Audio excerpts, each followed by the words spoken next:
The global financial markets are frequently misinterpreted by the uninitiated as a chaotic assembly of random digits, a labyrinth of unpredictable fluctuations driven by invisible macroeconomic forces and erratic news cycles. According to traditional academic doctrines, such as the efficient market hypothesis, asset prices instantly reflect all available public and private information, rendering the future trajectory of the market essentially random and unforecastable.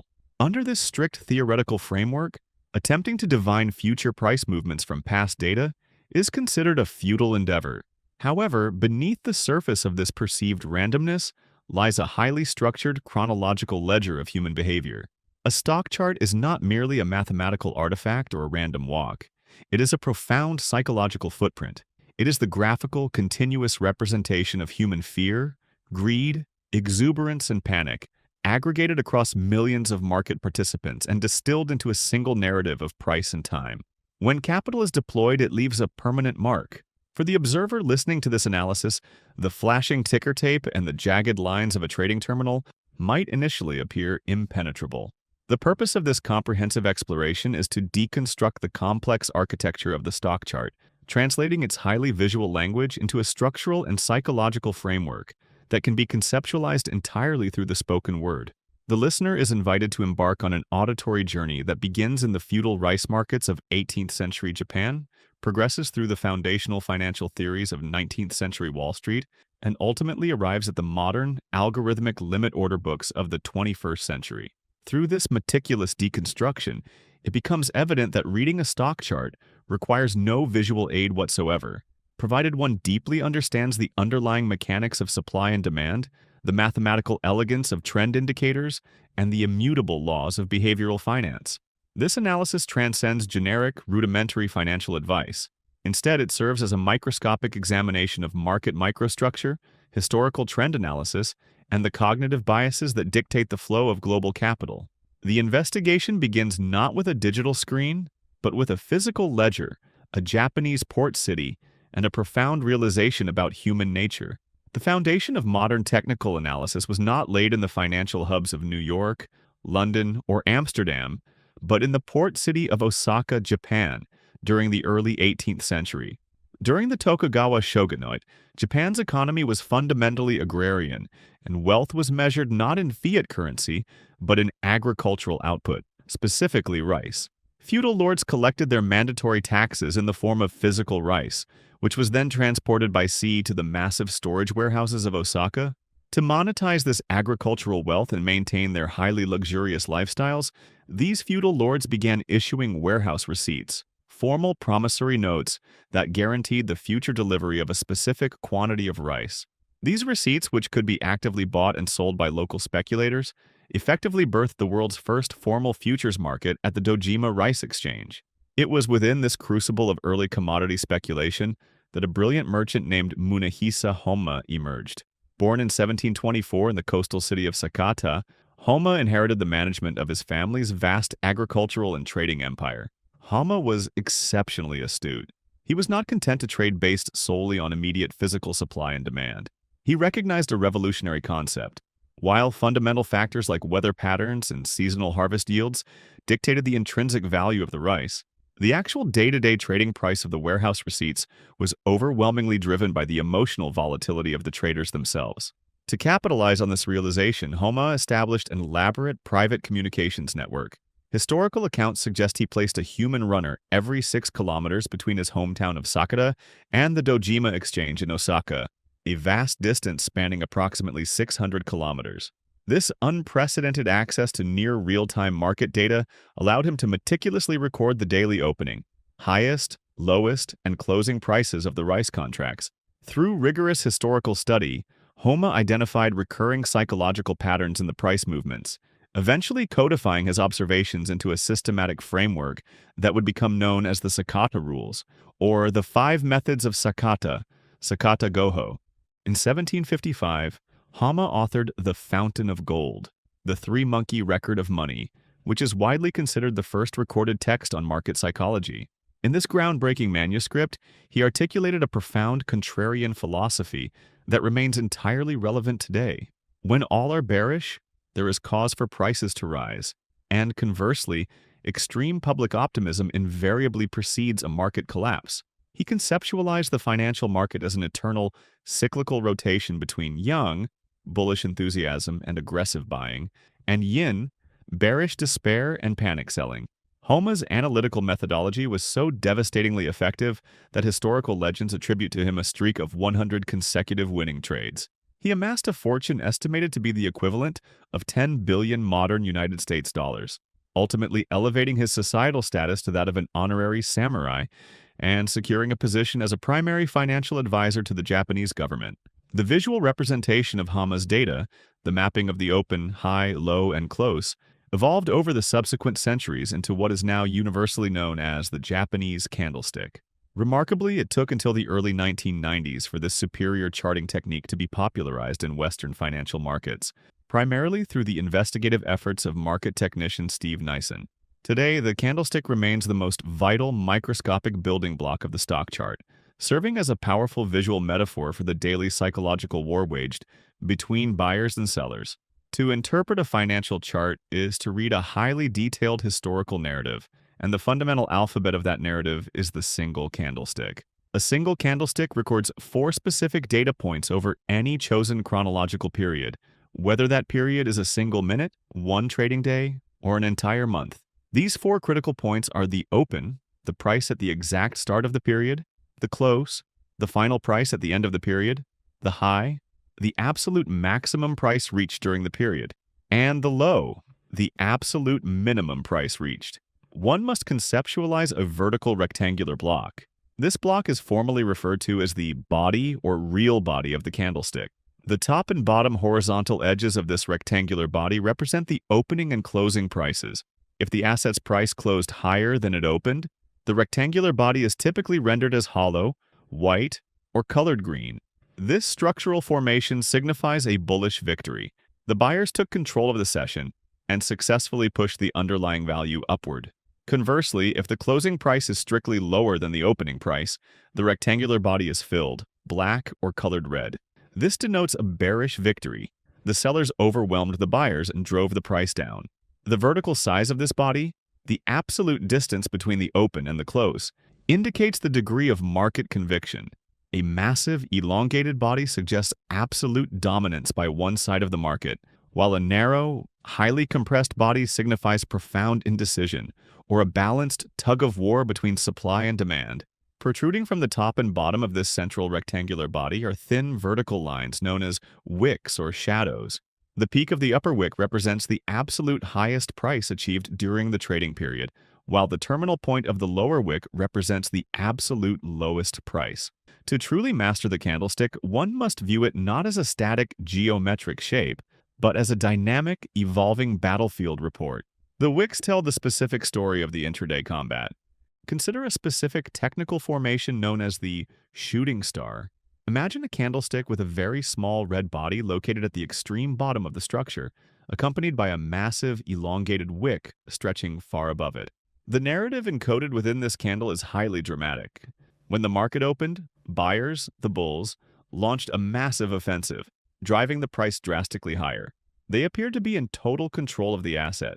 However, before the trading period concluded, a massive wave of institutional sellers, the bears, initiated a ruthless counterattack.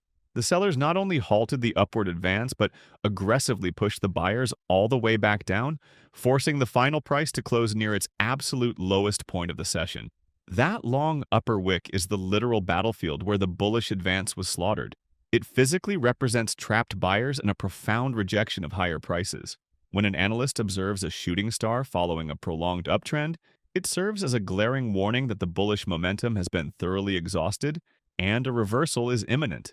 Conversely, consider the formation known as the hammer. This candle features a small green body situated at the very top of the structure, with a remarkably long wick extending far downward. The narrative here is the exact inverse of the shooting star. At the open, the sellers initiated a brutal assault, pushing prices deep into lower territory and inducing widespread panic. But these newly depressed prices attracted a swarm of institutional buyers who absorbed all the selling pressure and ruthlessly drove the price back up, closing the session near the absolute high of the day. The long lower wick is the historical footprint of a failed bearish offensive.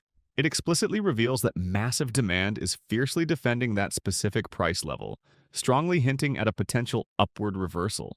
If the opening price and the closing price are at the exact same level, the real body of the candle is completely flat, appearing visually as a horizontal cross intersecting the vertical wicks. This specific formation is known as a doji. A doji represents absolute equilibrium, a perfect tense stalemate between supply and demand, where neither buyers nor sellers could secure a victory.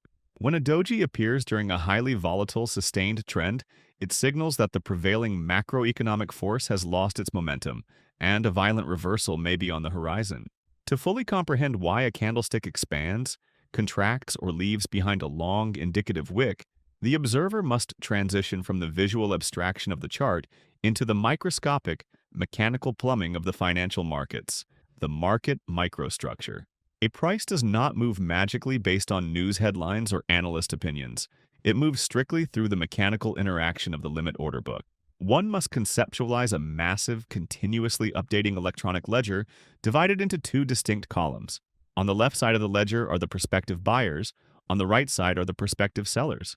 The buyers submit bid orders, stating the absolute maximum price they are willing to pay for a specific number of shares. The sellers submit ask or offer orders, stating the absolute minimum price they are willing to accept to part with their shares. The highest price any buyer in the world is currently willing to pay is called the national best bid. The lowest price any seller in the world is willing to accept is known as the national best offer. The mathematical gap between these two prices is defined as the bid-ask spread.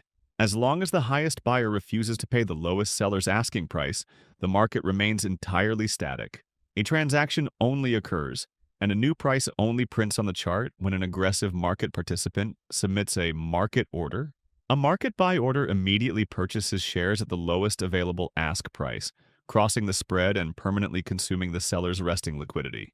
If a wealthy institutional investor submits a massive market buy order for 1 million shares, but there are only 10,000 shares offered at the best ask price, the order will rapidly chew through that first level of sellers, automatically move up to the next highest price level, consume those shares, and continue marching aggressively upward through the order book until the entire 1 million share order is filled. This aggressive sequential consumption of resting liquidity is the exact mechanical action that paints a long green candlestick body on a chart.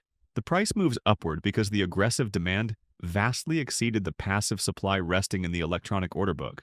This mechanical reality introduces the critical, confirming concept of volume. Volume is defined simply as the total aggregate number of shares transacted during a specific chronological period. If price dictates the direction of the market, volume illustrates the institutional conviction behind that direction. Consider a geopolitical analogy. If an invading army captures a vast new territory but only sends 5 soldiers to garrison it, the territory is highly vulnerable and easily recaptured by the enemy. This equates to a stock price moving higher on exceptionally low trading volume. It is a weak, unconfirmed move, easily reversed by the slightest selling pressure. However, if the army captures the territory and stations 50,000 heavily armed troops there, the advance is legitimate and fortified. This equates to a stock moving higher on massive trading volume. Institutional money, the mutual funds, pension funds, and sovereign wealth portfolios cannot hide their sheer size. When they decide to accumulate a stock, they leave massive, undeniable volume footprints on the chart.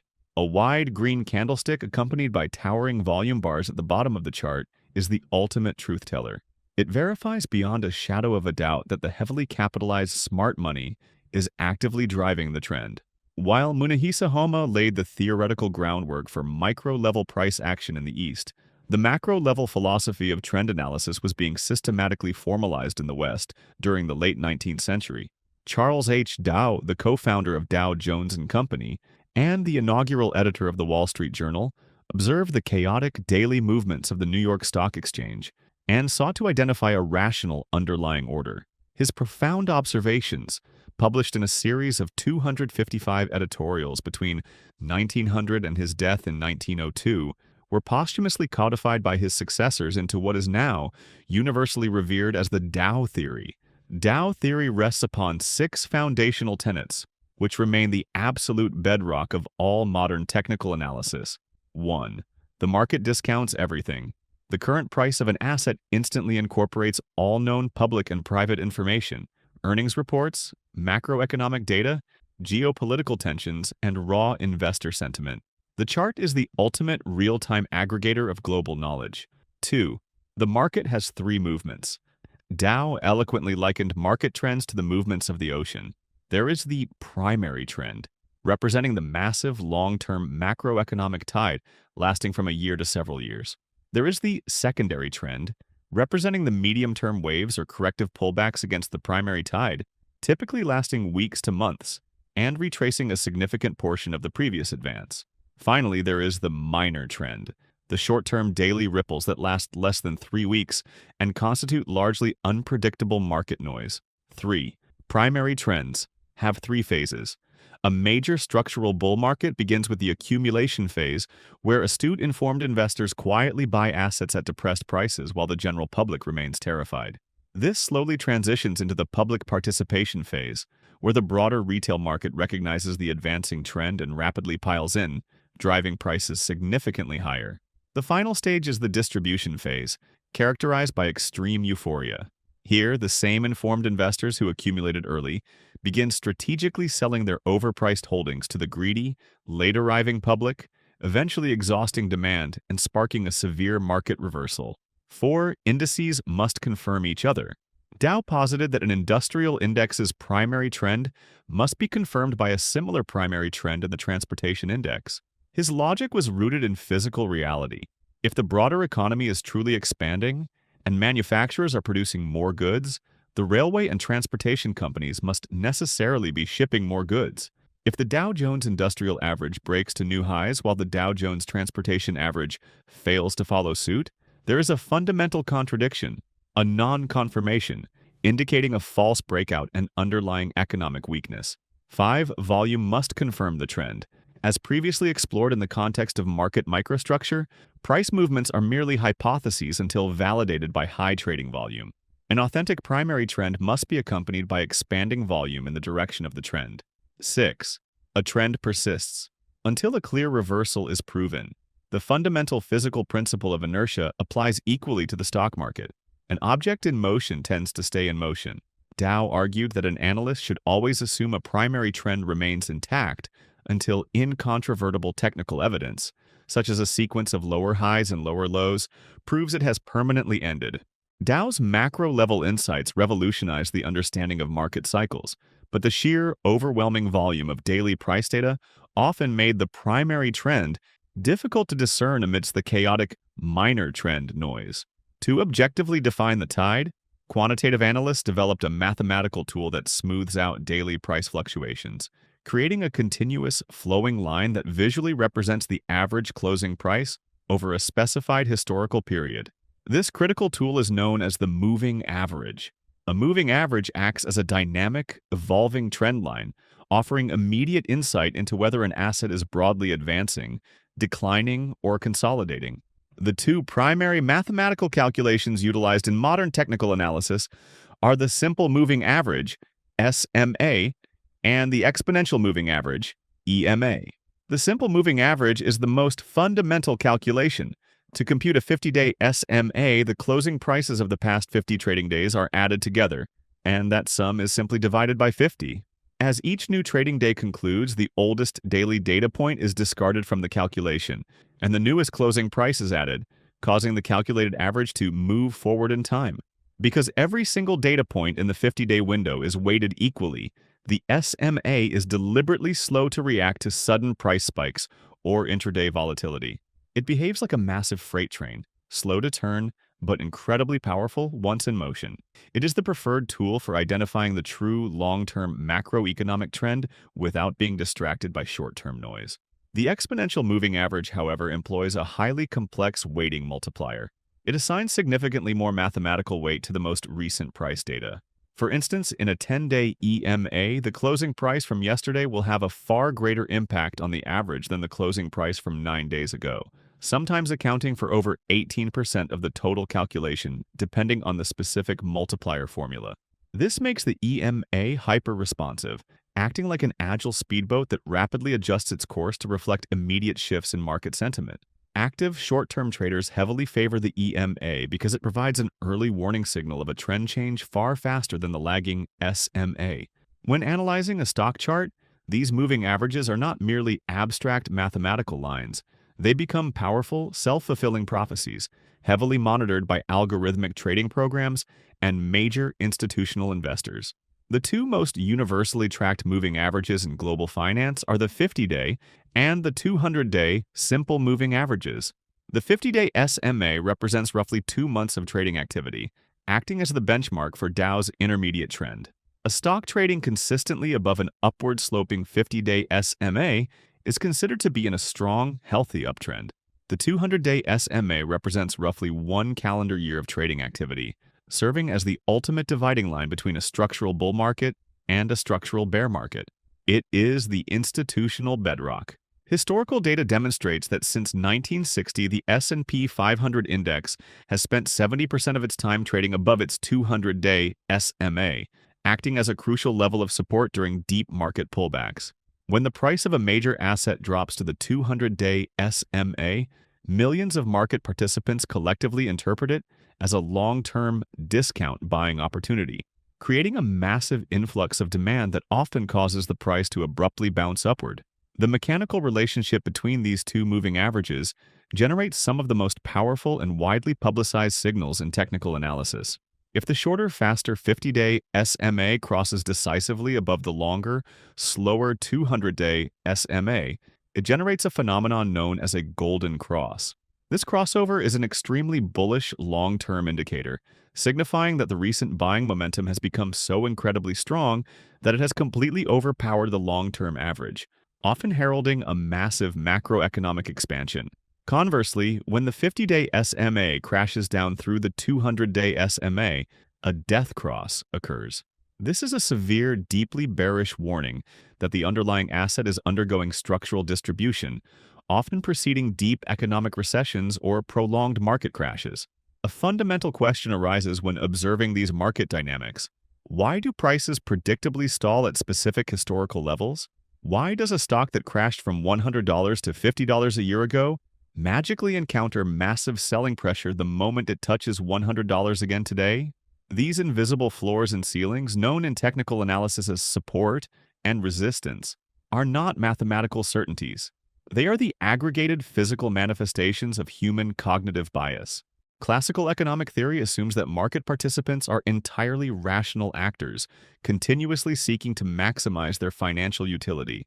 However, the revolutionary field of behavioral finance, pioneered by Nobel laureate Daniel Kahneman and Amos Tversky through their formulation of prospect theory, demonstrates unequivocally that human beings are profoundly irrational, particularly under conditions of financial uncertainty. Two dominant cognitive biases fundamentally shape the architecture of the stock chart: anchoring bias and loss aversion. Anchoring bias occurs when an investor psychologically fixates on a specific, often arbitrary reference point, usually the initial price they paid for an asset or its recent 52-week high. When an investor purchases a stock at $100 and subsequently watches it plummet to $70, the human brain irrationally anchors the true deserved value of the stock at $100, completely ignoring the new, negative fundamental realities that drove the price down. The investor refuses to sell, trapped by the psychological pain of realizing a loss. This relates directly to loss aversion, the proven psychological phenomenon dictating that the emotional pain of losing money is experienced roughly twice as intensely as the joy of an equivalent financial gain. Rather than accepting a small, manageable loss, investors will take extreme, irrational risks simply to avoid locking in a failure, stubbornly holding on to depreciating assets in the desperate hope that they will eventually recover. These cognitive biases physically construct the resistance levels observed on a chart. If a massive volume of buyers purchased a stock at $100 and the price crashes to $70, those buyers are trapped underwater in deep, agonizing losses. For months, they suffer immense psychological stress. When the stock finally begins to recover, creeping back up toward $100, those traumatized investors experience profound relief. The exact moment the price reaches their original entry point, they aggressively sell their shares simply to break even and escape the psychological pain. Because thousands of uncoordinated investors are executing this exact psychological maneuver simultaneously, an impenetrable wall of supply floods the order book at $100. The price hits the ceiling, the bullish advance is halted, and a line of resistance is permanently drawn on the chart. Conversely, support is formed through a combination of anchoring and regret aversion. When a stock breaks out of a long consolidation phase and surges massively higher, investors who sold too early or failed to buy entirely experience intense emotional regret. They anchor their perception of fair value to the original breakout price. When the stock eventually pulls back to that exact breakout level during a secondary correction, those regretful investors aggressively initiate new positions to ensure they do not miss the opportunity a second time, creating a massive influx of demand that acts as a physical floor in the market. Support and resistance, therefore, are simply horizontal lines drawn across the collective memory and trauma of the market participants. When these profound cognitive biases, loss aversion, anchoring, greed, and panic, play out over the course of several months or years, they form complex, recurring geometric structures known as chart patterns. The most reliable patterns reflect the slow, grinding shift described in Dow theory, the transition from the accumulation phase to the distribution phase, or vice versa. By analyzing strict historical precedents, the observer can witness these psychological shifts translated into immense financial outcomes. The head and shoulders top is arguably the most famous and devastating reversal pattern in technical analysis, signaling the catastrophic end of a major primary bull market. Visually, it consists of three successive peaks: a smaller initial peak, the left shoulder, a massive central peak, the head, and a smaller final peak, the right shoulder. A horizontal or slightly sloped trend line, known as the neckline, connects the reaction lows that occur between these three peaks. This pattern perfectly illustrates the absolute exhaustion of buyers and the onset of Dow's distribution phase. First, the market is in a strong, sustained uptrend, driven by economic euphoria. Buyers push the price to a new high, forming the left shoulder. Standard profit-taking causes a minor pullback, establishing the first point of the neckline. Next, extreme optimism returns to the market.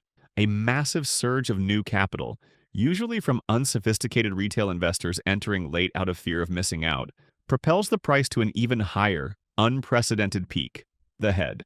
However, at this elevated valuation, the smart money, the institutional investors who accumulated years ago, begins heavily distributing their shares. The sheer weight of this institutional selling pressure overwhelms the retail buyers, and the price collapses back down to the neckline support. Finally, the remaining bulls attempt one last desperate rally, but momentum has thoroughly waned, and trading volume is significantly lower. They fail to reach the previous high, forming the lower right shoulder. The climax of the pattern occurs when the price violently slices downward through the neckline support. At this exact moment, every single investor who bought during the formation of the head and the right shoulder is instantly trapped in a massive loss. Panic ensues, triggering a cascade of automated stop-loss orders that massively accelerates the crash. A textbook historical example of this devastating pattern occurred at the absolute peak of the dot-com bubble. By late 1999, the S&P 500 index was surging toward unprecedented valuations, fueled by frenzied, irrational speculation in internet startups that possessed zero earnings. Data illustrates the specific price levels forming the S&P 500 head and shoulders top during the 1999 to 2000 dot-com bubble. In mid-1999, the index formed the left shoulder, peaking near the 1,400 level. After a brief pullback, the euphoria reached its absolute zenith on March 24, 2000, when the S&P 500 spiked to an intraday all-time high of 1,552.87, constructing the massive head of the pattern. Over the summer of 2000, the index retreated, establishing a firm neckline support roughly around the 1,350 to 1,400 level. A final weaker rally in the autumn on declining volume formed the lower right shoulder. When the S&P 500 definitively shattered that neckline, the psychological shift was complete. The institutional distribution phase ended, and the market plunged into a brutal, multi-year bear market, erasing trillions of dollars in wealth and completely wiping out high-profile companies. While the head and shoulders signals a catastrophic top, the cup and handle is a remarkably powerful bullish continuation pattern, indicating that a stock has survived a crash, consolidated its gains, shaken out weak retail investors, and is preparing for an explosive upward breakout. Conceptualize a stock chart forming a long, rounded U-shaped bowl. This cup forms after a prior primary uptrend is interrupted by a severe market-wide sell-off. The stock crashes, but rather than continuing to plummet to zero, it slowly rounds out a prolonged bottom. For months or even years, the price grinds sideways. This rounded bottom is the undeniable signature of institutional accumulation. Smart money is quietly absorbing all available supply at depressed prices, executing their purchases carefully over time to avoid driving the price up prematurely. As the stock slowly recovers and approaches its old pre-crash high, the left rim of the cup, it encounters intense psychological resistance. The traumatized investors who bought at the peak before the crash are finally breaking even, and their intense loss aversion compels them to sell aggressively just to escape the trade. This wave of selling causes the price to drift slightly downward, forming a tight sloping channel known as the handle. Crucially, the trading volume during the formation of the handle must dry up significantly. This low volume indicates that the sellers are thoroughly exhausted. There is simply no one left willing to part with their shares at these levels. When the last seller is eliminated, the institutional demand violently pushes the price above the handle's resistance line, sparking a massive, prolonged uptrend. One of the most extraordinary historical manifestations of this pattern occurred with Amazon.com in the immediate aftermath of the dot-com crash. Amazon, which had debuted publicly in 1997, saw its stock price utterly decimated, plummeting over 82% in the year 2000 alongside the broader technology collapse. However, unlike countless internet companies that went bankrupt, Amazon possessed a highly viable, rapidly growing fundamental business model. Throughout late 2001 and into 2002, Amazon's stock stopped falling. It formed a massive, protracted U-shaped base on the long-term charts, the cup, as institutional investors quietly accumulated millions of shares at rock-bottom valuations. As the stock recovered toward the end of 2002, it encountered resistance from the leftover sellers of the dot-com era, forming a tight, downward drifting handle. When Amazon finally broke out of that handle in early 2003, the result was staggering. The stock surged by 168.88% in the year 2003 alone, marking the beginning of a generational wealth creation cycle that would eventually propel the company to $1 trillion market capitalization. Data reflects historical performance, demonstrating the stark divergence of individual accumulation patterns against macro trends. To comprehensively read a stock chart is to engage in the profound, meticulous study of human psychology, translated into raw mathematics and drawn across the canvas of time. The analytical journey must begin with the microscopic, the individual Japanese candlestick. By understanding the specific geometry of the open, high, low, and close, the observer can perfectly reconstruct the daily, visceral battle between supply and demand. When a long wick appears, it is not a random glitch. It is the undeniable footprint of an aggressive offensive that was violently repelled by the opposing market force. Moving outward from the single candle, the observer must recognize the invisible mechanical engine driving these formations. The limit order book. Price only moves when aggressive market orders consume the passive liquidity resting at the bid or the ask, and the total volume of those transactions reveals the true institutional conviction behind the move. A price increase on low volume is an illusion. A price increase on massive volume is a structural shift. Zooming out further, the chaotic daily battles are mathematically smoothed into the elegant, flowing curves of moving averages. The simple moving average reveals the slow, inexorable tide of the macroeconomic cycle, while the exponential moving average reacts swiftly to the immediate ripples of breaking news and shifting sentiment. The interplay of these averages, the golden crosses and death crosses, provides the institutional benchmarks that dictate the flow of billions of dollars of global capital. Ultimately, this entire mechanical apparatus is governed by the deeply flawed, highly emotional architecture of the human mind. Because retail and institutional investors alike are paralyzed by loss aversion and blinded by anchoring bias, they unknowingly create the very physical floors and ceilings, the support and resistance that cause historical patterns to repeat with staggering, almost mathematical reliability. From Munehisa Homa, brilliantly predicting the price of rice using human emotion in 18th century Osaka, to Charles Dow, formally codifying the accumulation and distribution phases of a primary bull market, to the catastrophic head and shoulders reversal of the 2000 dot-com crash, the underlying truth remains entirely unchanged. The flashing red and green numbers on a financial terminal are merely the digital artifacts of human nature. By mastering the mechanics of the order book, the mathematics of the moving average, and the psychology of the chart pattern, one ceases to see chaos. Instead, one reads the most accurate, unfiltered historical ledger of human emotion ever created.